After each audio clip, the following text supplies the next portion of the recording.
Good morning, everyone. My name is Min Tom Ho Nguyen, and today I will be presenting my capstone project for Data 670 titled Defense HR Data Analytics Employee Retention Analysis.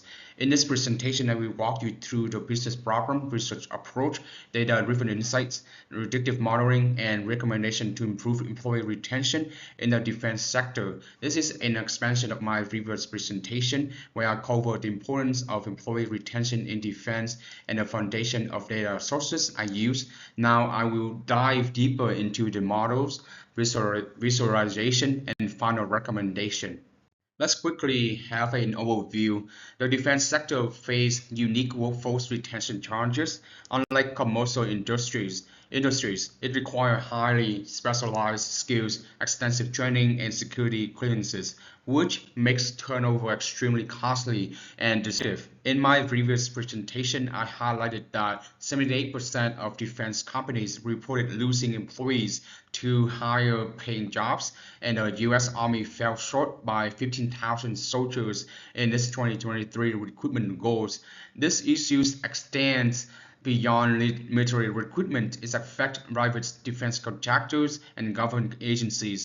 My project uses data-driven predictive modeling to identify key drivers behind attrition and propose actionable retention strategies.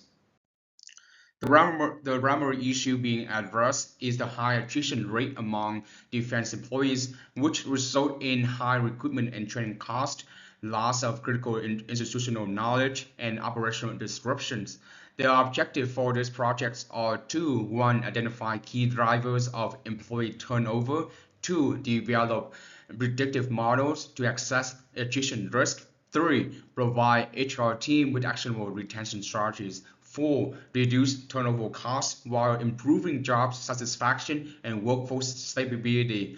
This builds upon my initial research where I established that job satisfaction, compensation, commute distance, and overtime are critical factors affecting retention. My approach integrates HR analytics with predictive models to transform data into meaningful retention strategies. To measure the effectiveness of the project, I established four key performance indicators. One, attrition prediction accuracy, evaluating the machine learning model's ability to predict whether an employee will leave using precisions. Recall F1 score. Two, retention rate improvement, measuring the percentage reduction in attrition if the robust retention strategies were applied.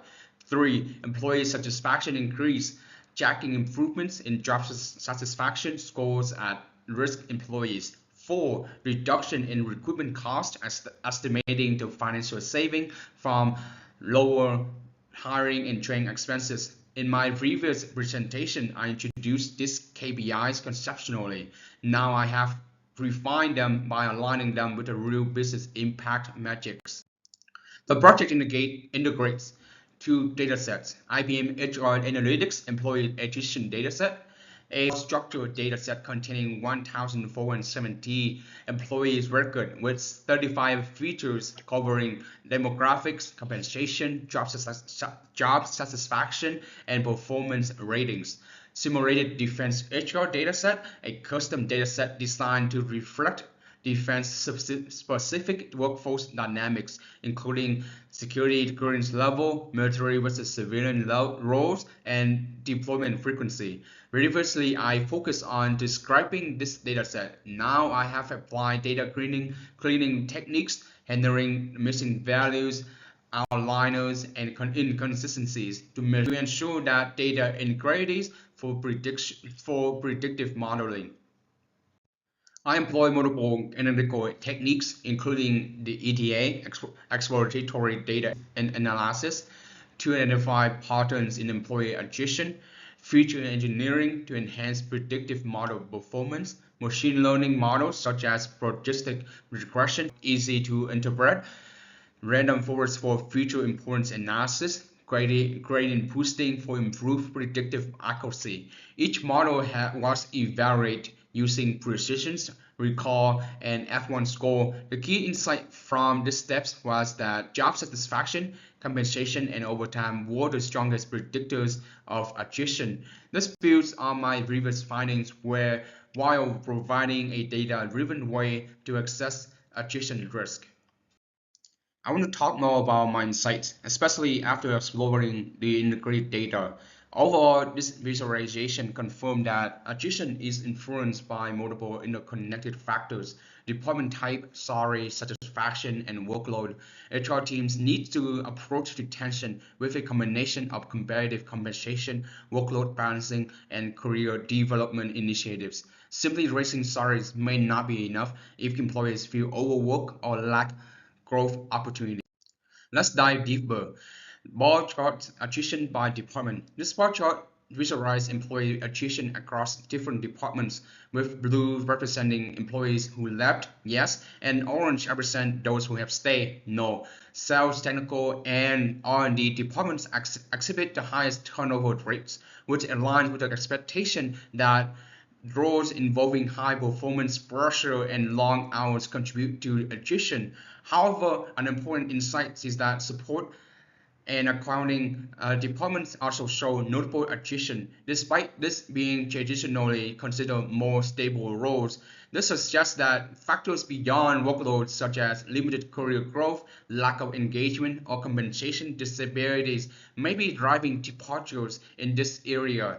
Additionally, the overall proportion of attrition is significant across multiple departments, meaning that retention strategies cannot focus on a single department, but rather need customized solutions for different job functions.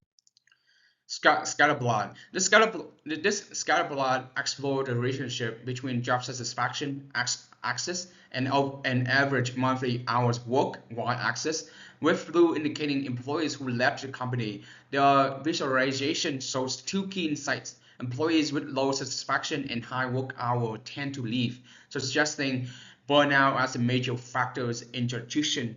Number two, moderate satisfaction combined with excessive hours also leads to high attrition, meaning even employees who are neutral about their jobs will leave if they feel overworked.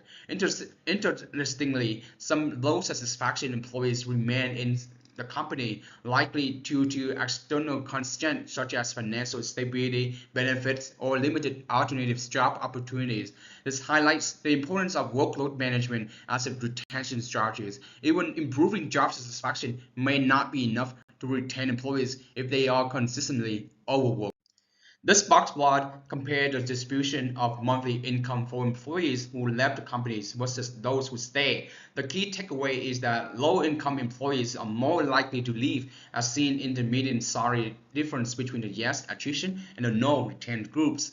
The attrition groups has a lower median salary with fewer high earners, suggesting that financial dissatisfaction plays a key role in employee turnover. However, outliers in the high income range indicates that salary alone is not the only factor. Some well-paid employees are also leaving. This suggests that non-monetary aspects like career advancement, work-life balance, and leadership engagement may influence turnover even among those earning competitive salaries.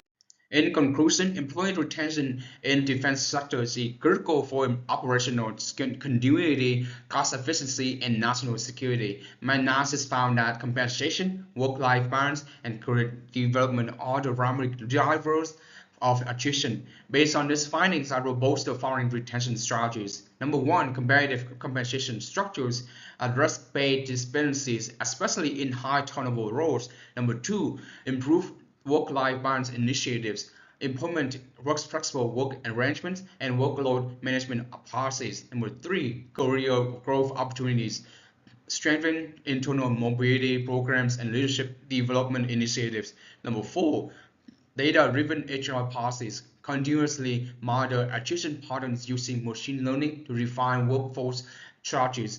This recommendation builds upon my previous presentation while incorporating data-backed insights for practical implementation.